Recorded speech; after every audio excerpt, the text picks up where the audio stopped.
నర్సీపట్నంలో speaker versus మాజీ MLA శివపార్వతుల విగ్రహం వివాదాస్పదమైంది. 108 అడుగుల ఎత్తైన అభిముఖ ఆది దంపతుల ప్రతిమ. స్పీకర్ అయ్యన్న నేతృత్వంలో అక్కడ భూమి పూజ జరిగింది. స్థానిక రైతాంగానికి మాత్రం ఇది ముప్పు అని చెప్పి ఇంకొక వైపు వైసీపీ ఆరోపణలు చేస్తోంది. దేవుడితో పెట్టుకుంటే భస్మం అయిపోతారు అని ఇంకొక వైపు టీడీపీ కౌంటర్ ఇస్తోంది. నర్సీపట్నం సృష్టి క్షేత్రంపై అసలు ఆ గొడవ ఏంటి?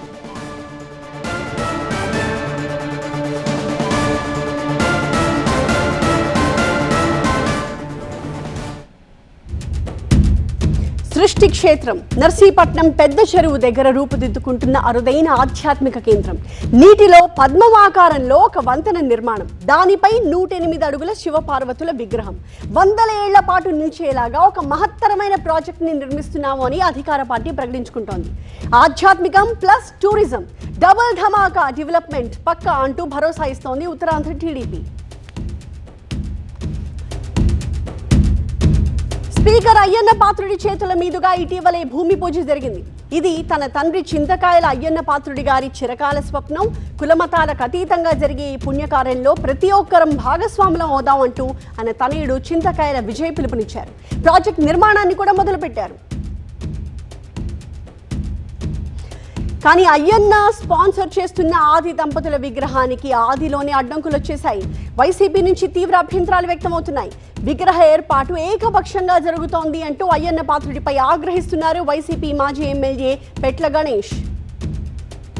తారీఖున భూమి పూజ అయితే 20వ తారీఖున బలిఘట్టం సంబంధించిన రైతులు కొంతమంది నా దగ్గరికి వచ్చి రిప్రజెంటేషన్ ఇచ్చారు. అంటే 8 రోజుల తర్వాత రైతులు నా దగ్గరకు వచ్చి ఏమన్నారంటే, వాళ్ళు ఇచ్చిన ఫైనల్గా ఏదైతే చెరువులో మరి అక్రమంగా ఈ రోడ్లన్నీ వేస్తున్నారు, దయచేసి రైతుల తరపున పోరాడి ఉన్నత అధికారులకు దృష్టి తీసుకెళ్ళండి అని చెప్పి నాకు ఇవ్వడం జరిగింది. అంటే నాకే ఎందుకు ఇచ్చారంటే, అసలు అధికారంలో ఉన్న స్పీకర్ గారి దగ్గరికి వెళ్ళాలి. కానీ నాకెందుకు ఇచ్చారంటే, స్పీకర్ గారే ఈ ఆక్రమణ చేస్తున్నారు కనుక అధికారుల దృష్టికి తీసుకెళ్ళాలని చెప్పి. అయితే పవిత్రమైన సంకల్పానికి మోకాలడ్డుతోంది అంటూ వైసీపీ మీద అర్చక సమాజం కూడా ఫైర్ అవుతోంది. అవాంతరాల్ని సృష్టించొద్దు అంటూ అర్చకులు పురోహితులు వేడుకుంటున్నట్టు సోషల్ మీడియాలో పోస్టులు కూడా వైరల్ అవుతున్నాయి.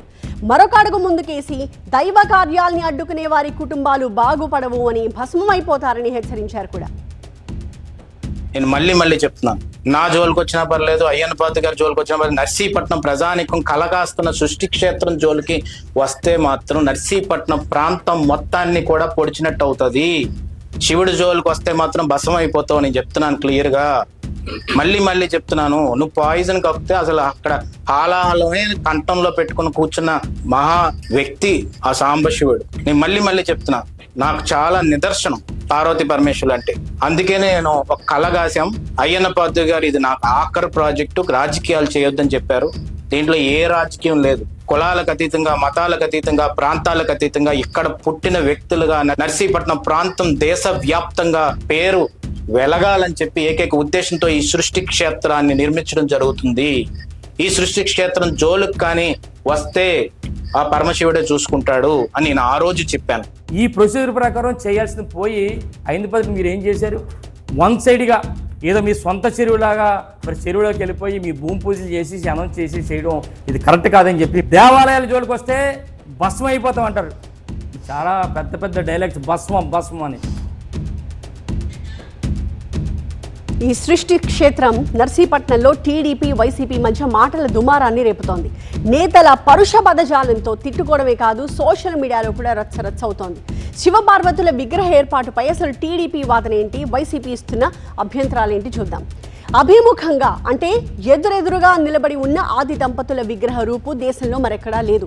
నర్సీపట్నం ఖ్యాతిని దేశవ్యాప్తంగా చాటడానికి ఇదొక మంచి అవకాశమని, ఆ మేరకు సంకల్పం తీసుకుందామని స్థానికుల్ని కోరుతోంది అయ్యన్న పాత్రుడి కుటుంబం.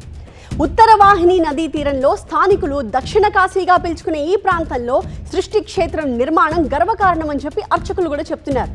హైదరాబాద్ హుస్సేన్ సాగర్లో బుద్ధుడి విగ్రహం, కైలాసగిరిపై శివపార్వతుల విగ్రహం, గుజరాత్లో సర్దార్ వల్లభాయ్ పటేల్ విగ్రహం, ఇవన్నీ కూడా ఆయా ప్రాంతాలకు ఎంతో పేరు తెచ్చిపెట్టినవే. ఇదే తరహాలో ఇప్పుడు నర్సీపట్నం కూడా డివోషనల్ టూరిస్టులకు డెస్టినేషన్ కాబోతోంది అనేది స్థానికులందరి ఆశ. అయితే ఎటువంటి విరాళాలు తీసుకోకుండా ఎవరిని ఇబ్బంది పెట్టకుండా స్వచ్ఛందంగా సృష్టి క్షేత్రం నిర్మాణాన్ని చేపడుతున్న అయ్యన్నకి అడ్డు పడొద్దు అంటూ సోషల్ మీడియాలో ప్రచారం కూడా జరుగుతోంది. అయితే ఈ విగ్రహం కారణంగా పెద్ద చెరువులో సాగునీరు తగ్గి రైతులు నష్టపోతారు అంటోంది వైసీపీ నుంచి ఆర్డీఓ ఇరిగేషన్ అధికారులకు ఫిర్యాదు కూడా అందింది. విగ్రహ ఏర్పాటుకు సంబంధించి అధికారిక అనుమతులు ఏమీ తీసుకోలేదట. సో చెరువుని కబ్జా చేసి మట్టితో పూడ్చి తమ జీవనాధారాన్ని లాక్కుంటున్నారు అని స్థానికులు వేడుకున్నారు. సో వీళ్ళ అభ్యర్థనతోనే అధికారులకు ఫిర్యాదు చేశాము అన్నది వైసీపీ వెర్షన్. విగ్రహాన్ని అడ్డుకోవడానికి తాము కోర్టుకు వెళ్తున్నట్టు సోషల్ మీడియాలో దుష్ప్రచారం చేస్తున్నారని వైసీపీ ఆరోపిస్తోంది. నర్సీపట్నంలో ఏ ఒక్క సంఘాన్ని సంప్రదించకుండా ఏ పార్టీకి చెప్పకుండా విగ్రహంపై ఏకపక్షంగా నిర్ణయం తీసుకుంటారా అని ప్రశ్నిస్తున్నారు వైసీపీ నేతలు. సో అయ్యన్న పాత్రుడు సంకల్పం, వైసీపీ అభ్యంతరం. అర్చకులు హైందవుల సంఘీభావంతో వాళ్ళు, స్థానికుల నుంచి వ్యతిరేకత అంటూ వీళ్ళు. ఈ రెండు పార్టీల మధ్య దుమారాన్ని రేపింది అభిముఖ ఆది దంపతుల విగ్రహం. ఆదిలోనే అవాంతరం ఏర్పడింది. మరి నిర్మాణం ప్రశ్నార్థకమవుతుందా, పూర్తవుతుందా?